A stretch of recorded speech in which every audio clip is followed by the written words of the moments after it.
un conte de sagesse, un conte taoïste qui a l'avantage en plus d'être historique. Ça s'appelle L'antre du dragon. Maître Kong salua la foule de ses disciples qui étaient venus assister à son départ. Et son char s'élança dans un nuage de poussière.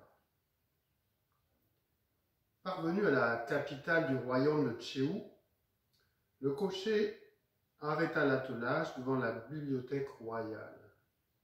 Maître Kong descendit de son quadrige, épousseta sa robe de soie pourpre, réajusta son bonnet de lettré et monta les marches du bâtiment. Il était venu demander une audience au conservateur des archives qui portait le nom de Lao Tan. Bien que ce vieillard fût aussi discret qu'un tigre à la chasse parmi les hautes herbes, une rumeur prétendait qu'il possédait la plus haute compréhension du Tao et qu'il était le maître secret de quelque haut dignitaire. Maître Kong, le prince des érudits, voulait en avoir le cœur net, il avait hâte de mesurer sa science avec la sienne. L'illustre philosophe traversa un labyrinthe de rayonnage et fut introduit dans l'antre du bibliothécaire. C'était un appartement modeste où, contre toute attente, il n'y avait pas un seul livre, pas le moindre rouleau. La pièce principale était étonnamment vide, simplement munie de 2 nattes et d'une table basse. Le vieil archiviste était là, assis sur son tapis de paille tressé. Il était encore en train de s'essuyer les cheveux, qui s'étaient manifestement lavés depuis peu. Il posa la serviette et leva la tête vers son visiteur. Ses longs cheveux blancs étaient tout ébouriffés, auréolant son crâne chenu et dégarni. Son regard, hagard, paraissait plongé dans un abîme sans fond. Son visage était aussi inexpressif qu'une vieille souche. Maître Kong, le beau parleur, en perdit son éloquence. Il poussota et finit par bredouiller. « Pardonnez-moi, maître, je suis un peu en avance, je vous dérange sans doute. Peut-être n'avez-vous pas fini de vous préparer. Êtes-vous fatigué ? » « Pensez donc, entrez !» s'esclaffa le vieux avec un sourire qui découvrit 2 rangées de dents trouées. « Asseyez-vous. Ne soyez pas surpris par mon silence. J'étais simplement en train de m'ébrouer à la source ancestrale. Mais dites-moi, que me vaut l'honneur de votre visite? J'ai entendu dire que vous étiez un sage célèbre dans les principautés du Nord. Les disciples affluent pour être amis de votre école. Qu'est-ce qu'un vieil archiviste comme moi pourrait bien vous apprendre? Recherchez-vous quelques livres rares? Certains affirment que vous avez une profonde connaissance du Tao. Me considérant moi-même comme un perpétuel étudiant, je viens vous interroger à ce sujet. Oh, vous savez, à mon âge, ma tête est bien vide et ma bouche si béante que je ne trouve pas toujours les mots pour répondre. Mais dites-moi, tout d'abord, comment vous-même avez-vous cherché le Tao? J'ai longuement étudié les cycles classiques, je connais parfaitement le livre des Odes, ceux d'histoire, des rites de la musique, des mutations, et aussi celui du printemps et de l'automne.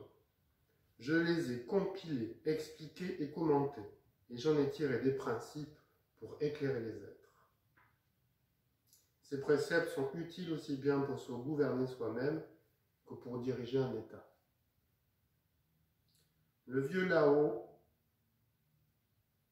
secouait la tête, fit claquer sa langue, et ses yeux étincelèrent comme des braises, et il rugissait mot, Mais comme vous êtes insuffisant, comme vos paroles sont arrogantes, tout ce zèle n'est-il pas nuisible? Et dites-moi, les princes vous ont-ils écouté?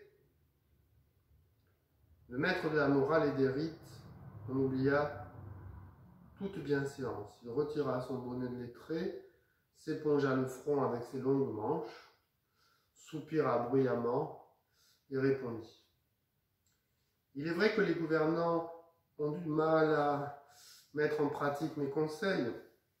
J'ai moi-même subi de plusieurs échecs en voulant les appliquer dans quelques fonctions officielles que j'ai eu l'honneur de remplir. Le vieillard se frappa les cuisses et s'esclaffa encore. Évidemment, il ne peut en être autrement. Les ossements de ceux qui ont écrit tous ces livres séculaires sont tombés en poussière. L'empreinte laissée sur le chemin n'est pas la sandale elle-même. Les mots sont des coques vides pour qui ne partage pas le souffle qui les forgea.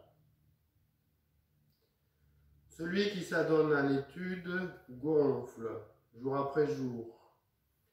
Celui qui se consacre au Tao, celui qui revient à son essence, diminue. Et par le non-agir, il n'y a rien que l'on puisse atteindre.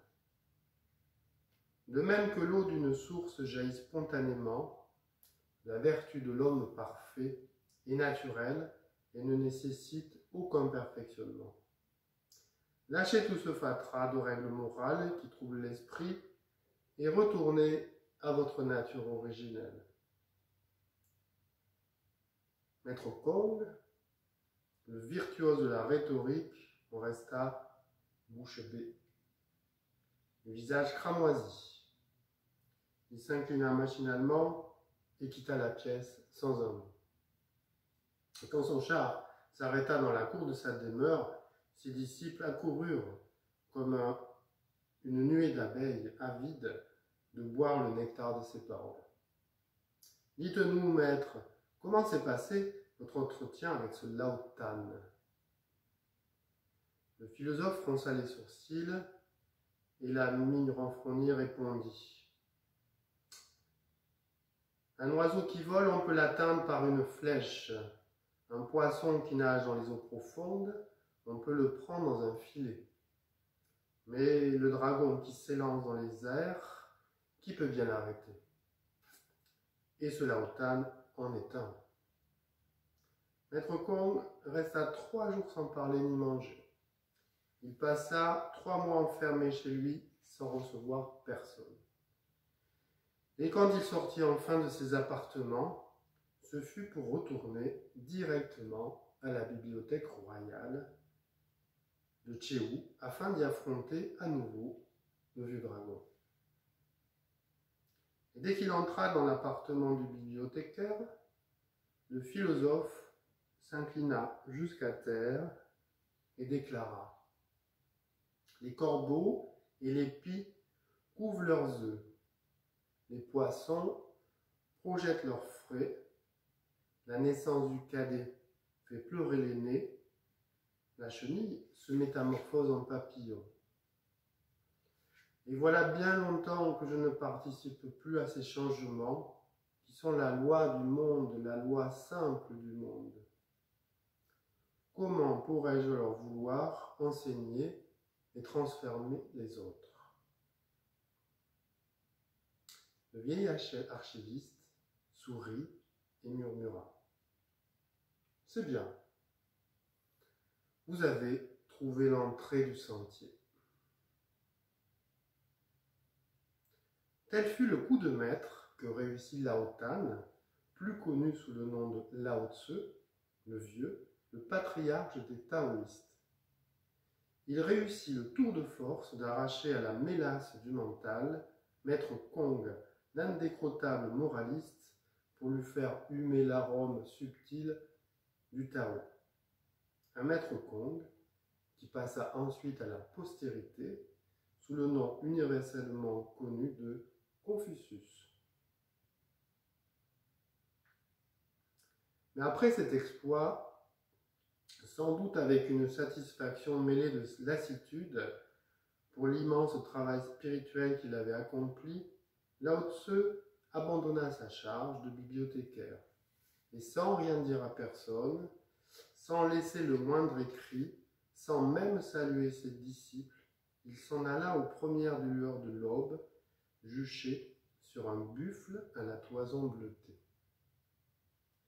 L'insaisissable patriarche chemina vers le couchant sur des pistes poudreuses jusqu'aux confins de l'Empire du Milieu, laissant le vent et la pluie effacer ses empreintes. Et c'est à la sagacité d'un douanier qui gardait la passe de l'Ouest que l'on doit l'un des plus beaux textes de l'humanité.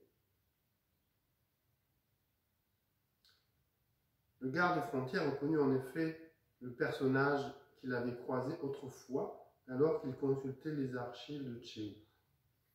Et connaissant sa réputation et comprenant qu'il avait l'intention de quitter définitivement l'Empire sans laisser la moindre trace écrite de ses paroles sublimes, il insista pour le garder accouché au poste frontière, prétextant la menace d'une tempête. Et le fonctionnaire des douanes fit parler le patriarche au cours de la veillée qu'il allongea jusqu'à l'aurore à grande rasade vieille eau-de-vie de contrebande. Et il le fit sans scrupule, car il connaissait cet antique adage. Le sage est comme un miroir, il ne peut se fatiguer de refléter la vérité.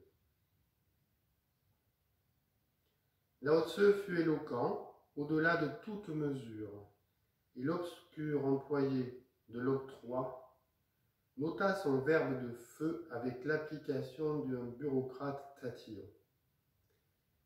Tel fut l'inestimable péage que le douanier perspicace soutira au vieux dragon. Et ainsi fut rédigé l'impérissable Tao Te Ching qui s'achève par ces mots. Les paroles vraies ne sont pas séduisantes, les beaux discours ne sont pas véridiques, le sage n'argumente pas, le discoureur est un charlatan. L'intelligence n'est pas l'érudition, et le savoir n'est pas la connaissance. Le sage se garde d'amasser, en se dévouant à autrui, il s'enrichit. Et après avoir tout donné, il possède davantage. Le Tao est inépuisable, le sage agit sans rien attendre en retour.